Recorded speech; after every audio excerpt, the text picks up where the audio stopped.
জয় হিন্দ বন্ধুরা, all defence academy সবাইকে স্বাগত জানাই। আমরা আজকে যে বিষয়টা নিয়ে আলোচনা করতে এসেছি, এটা প্রত্যেকটা এসএসসি জিডি স্টুডেন্টদের কিন্তু এরকম ধরনের সমস্যা আমরা দেখতে পাচ্ছি। এই সমস্যাটা কি হচ্ছে? সমস্যাটা হচ্ছে your admission certificate is not available.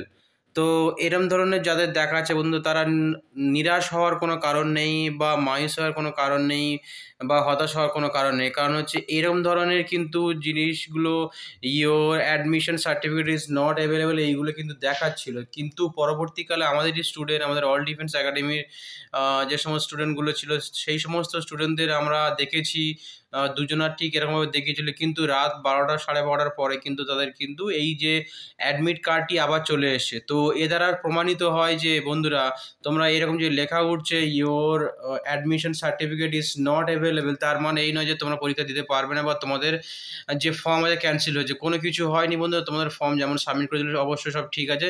শুধু সার্ভার এররের জন্য এই সমস্যাগুলো দেখা দিচ্ছে। তো আমি বলবো বন্ধুরা, তোমরা একটু ধৈর্য ধরে রাত্রে ট্রাই করো, রাত্রি 12টা 1টার সময় ট্রাই করো। কারণ আমাদের যে স্টুডেন্ট আছে, স্টুডেন্ট কিন্তু রাত্রি 12টা 1টার সময় ট্রাই করেছিল।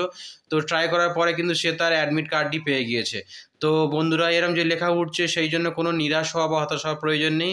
তোমরা সকাল থেকে যদি বা না পাও, তাহলে রাত্রি ঠিক 12টা 1টার পরে তোমরা ট্রাই করো। এটা সার্ভার ইস্যু হচ্ছে। তো এই নিয়ে কোনো দিন কোনো সমস্যা থাকার প্রয়োজন নেই। যেমনভাবে পড়াশোনা চালাচ্ছে বন্ধুরা, 4 তারিখ থেকে এক্সাম শুরু হচ্ছে। All the very best to all the aspirants, তোমরা যারা পরীক্ষা দিচ্ছ এসএসজিডির। তো বন্ধুরা, নিরাশ হওয়ার কিছু নেই। Thank you so much. জয় হিন্দ, বন্দে মাতারাম।